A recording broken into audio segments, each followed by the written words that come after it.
All right. Hello, coffee makers, not coffee takers. I am the People's Chief, Dr. Joseph J. Burt-Miller Jr., and Alfredzo Nash and I are your hosts for the Cyber Coffee Hour. We're two products from Mount Vernon, New York, sharing our experiences and stories and sharing those of our amazing guests. We aim to share knowledge, elevate understanding, and foster a sense of belonging in this vast cyberspace.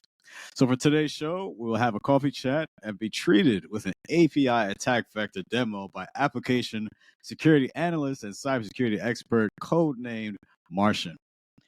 Now, Martian is an information security professional and military veteran with over 8 years of experience and a proven ability to tailor the security posture to fit an organization's individual needs and culture to address the organization's threat profile. Marshall possesses in-depth knowledge and experience in network security technologies, architectures, information assurance, IT security governance, security administration, cyber defense, and governance, risk, and compliance derived from conducting domestic and global operations. His career is supported by the Department of Defense, Healthcare Information Security, Cybersecurity Firm Consulting, Financial Technology Software Experience, certifications, subject matter expertise, and a continuous learning mindset. Martian, welcome to the Cyber Coffee Hour. Hey man, how's it going?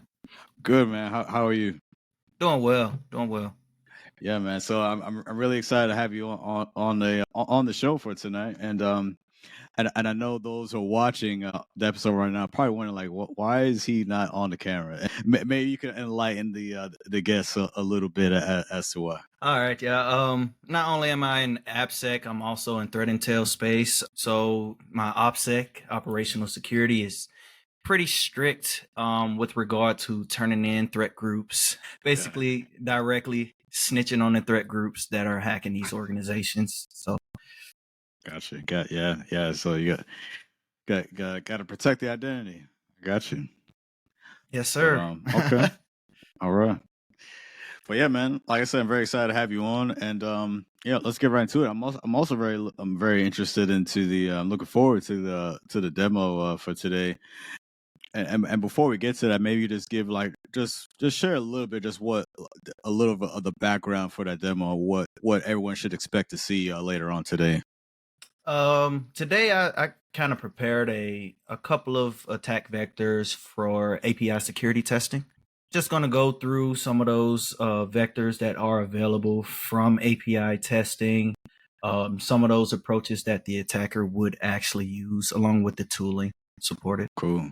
All right, man. Yeah, I'm looking forward to that, and that definitely plays into the what we like to do. We definitely love to educate here on the Cyber Coffee Hour. And you know, like, again, if you're listening, you're watching, please like, share, and subscribe. Hit that subscribe button, hit that like button right now, and help support the pod. But yeah, Marshall, let's get into it a little bit. Just to learn a little bit about you before we get into the demo. So just looking at your background. I know your background spans over like various sectors. You know, we're talking about Department of Defense, healthcare consulting, financial technology. What were your like early motivations or influences that that got you started in this type of work? Um, I'd say I'd always been interested in IT without knowing what IT was as a kid. And then also growing up, my father was also in IT. He was a network administrator. So what got me interested in security is some of those interactions, along with actually trying networking myself and seeing that it's a nightmare. So it must be hard to secure, right? So that's kind of where I shifted, is just trying to secure the IT pieces along with preventing attacks on the various assets that I run across. And so along with that, you're building up your experience, you're building up your tool set. So with your experience in network security technologies and cyber defense, it's definitely impeccable. So with that said, what's a notable project that you addressed that you were proud of, that something that you look back at it like, yo, I'm really glad I did that I was a part of that. I'd have to say Splunk deployment, man. Okay. Yeah, a scene build out is very important for the blue team. And it's an even better experience if you get to do it yourself. Your dashboards, that way you know everything that's going on with the indicators of compromise and how you set them. But I gotta say that that building a Splunk the Splunk deployment in itself was my absolute favorite project because I had to look at that dashboard every day. So I just want to know, like, with everything that you have going on, do you have any current projects, or anything, any special endeavors that you have going on that you want to maybe you could share with our listeners? Right now, I am running a cybersecurity and training community on Discord. Okay. For all the Discord users that may be interested in Discord. For all those that are interested in AppSec, I'm currently working on a book. I have plans to get it out this year. It's gonna be a very high level for the beginners or people who may be listening to this call, just interested in the space in general. And then last but not least, I'm currently just joined the Black Girls Hack Foundation as their director of AppSec. So if you want to come learn for free. Come holler at us over at Black Girls Hack, and we'll get you squared away. That's huge, man. That's huge, man. Like, so with all that, man, how do you when do you sleep? I forced myself on time management after experiencing the Army and kind of getting my own time back. I kind of Yeah. prioritize managing my own time and balancing some of this stuff. Now that I'm in position to actually put my family first, I'm absolutely doing that. Awesome, man. Awesome. So with that, how would you say cybersecurity has impacted your career and pretty much every facet of maybe business, lifestyle, what have you? Like how much has cybersecurity impacted that? Pretty heavy, I would say, because cybersecurity, it's my sole job. So when you're working in cybersecurity and you have somewhat of a passion, any passion of any kind, you're going to make that your lifestyle as well. So I'm not going to tell you to use a password manager and I don't use one myself, and I'm not going to use one myself and not tell my wife either, if you know what I mean. Right. So yeah, it's pretty much my lifestyle, and pretty much my life revolves around cybersecurity. It's how I make my money, and it's how I make make money for my whole family. So yes, sir. So along your journey, man, like we've all had ups and downs. We all have a story. So for you, like what are maybe some obstacles that you've had to overcome to get where you are today? Yeah, I've various obstacles. I'm not going to act like there weren't obstacles, but I main thing for me was that time management, trying to get on top of that. I can't do most of the things I want to do without balancing that work, and what I do with that a lot of amount of time as well. So um, that helps. Time management was the major obstacle because I had a hard time, getting that built out. So with that, and just kind of maybe just teeing off a bit with that, like, so when we talk about like time management, as far as with all the different demands and the projects you have going on, like what are maybe you could share like what your strategy is? Because some folks talk about maybe time blocking and having a set time for different things, but like what has been like an effective method for you as when it comes to like time management as you're dealing with, like I said, the various things you have going on?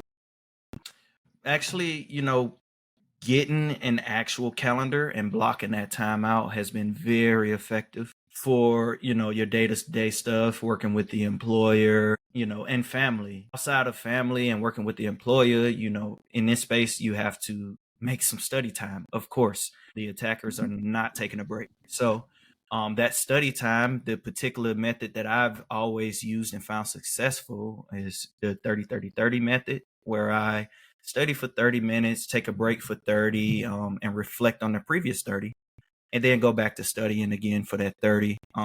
With that method, you have an hour of study time and 30 minutes of rest. Before you know it, you're done for the day.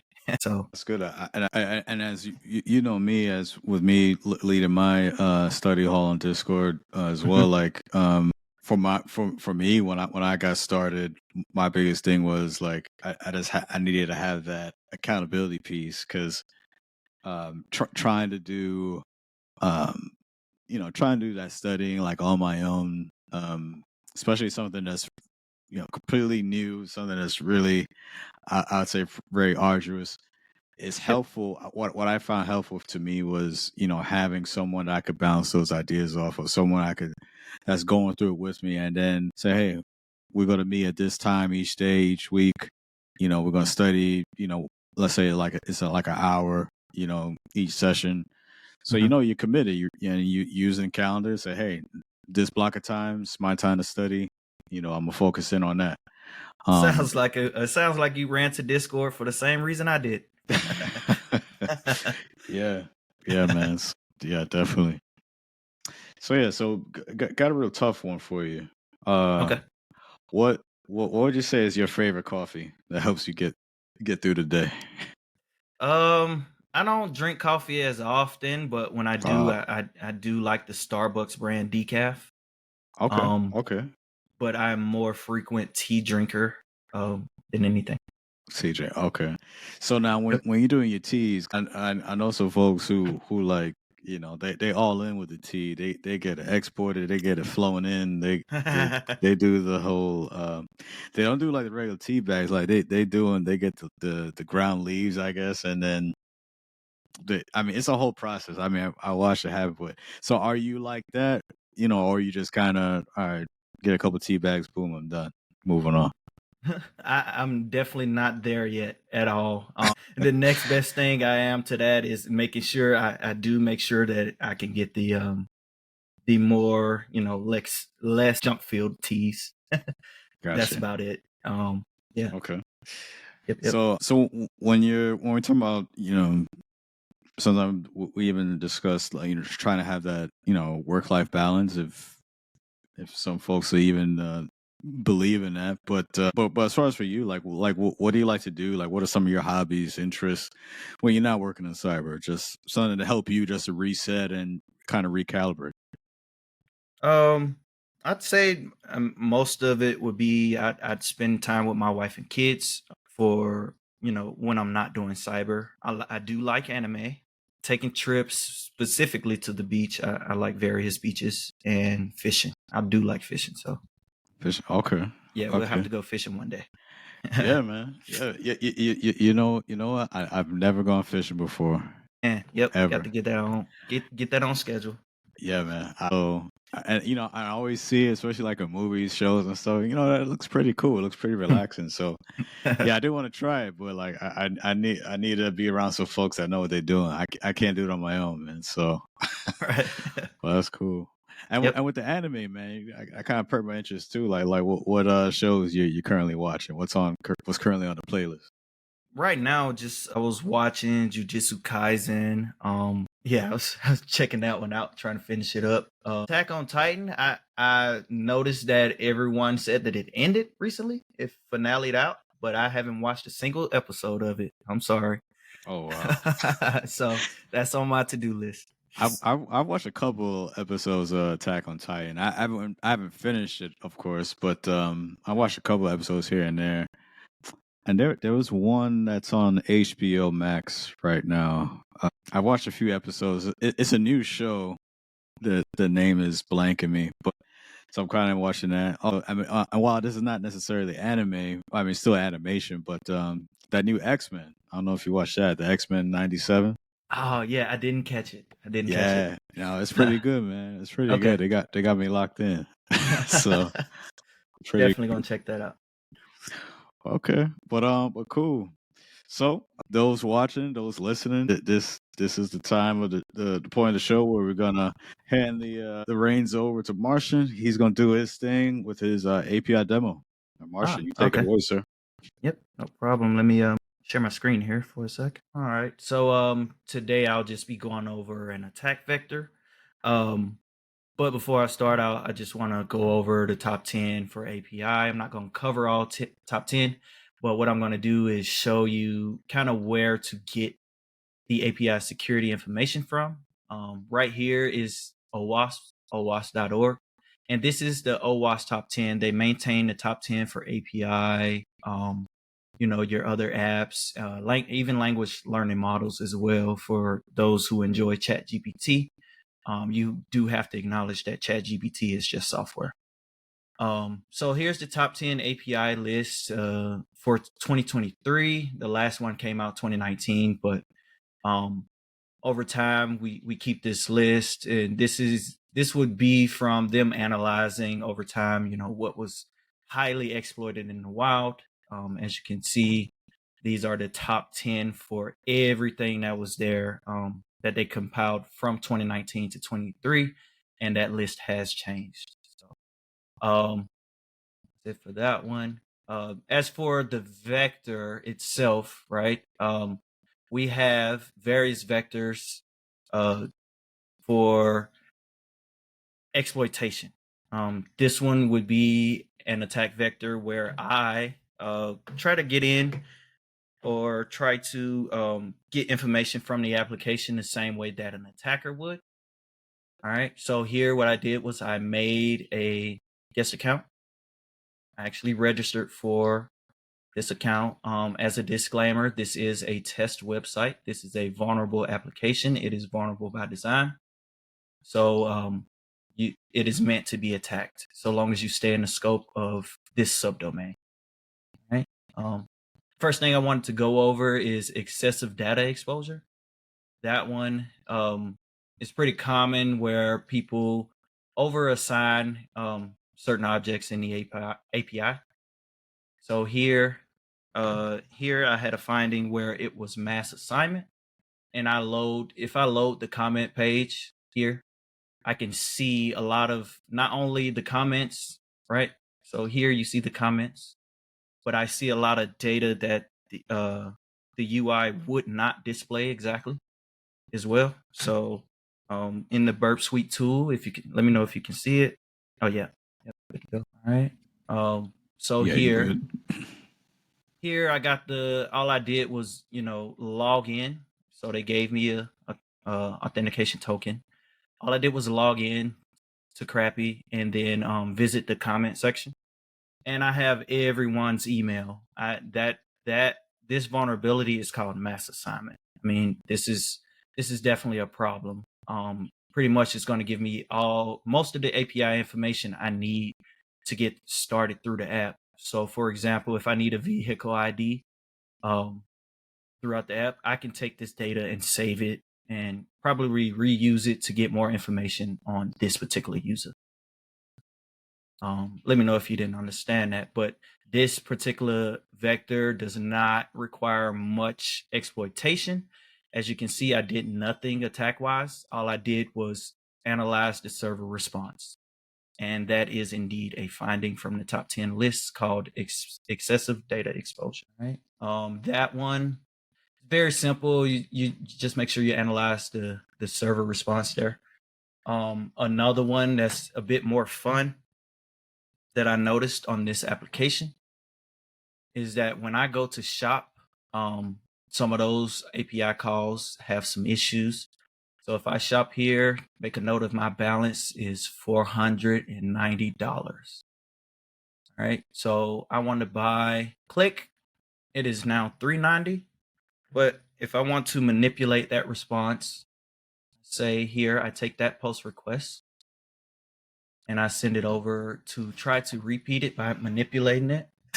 I take quantity 1 and try to modify it. Works. All right, so that works. As you can see, the order was sent successfully.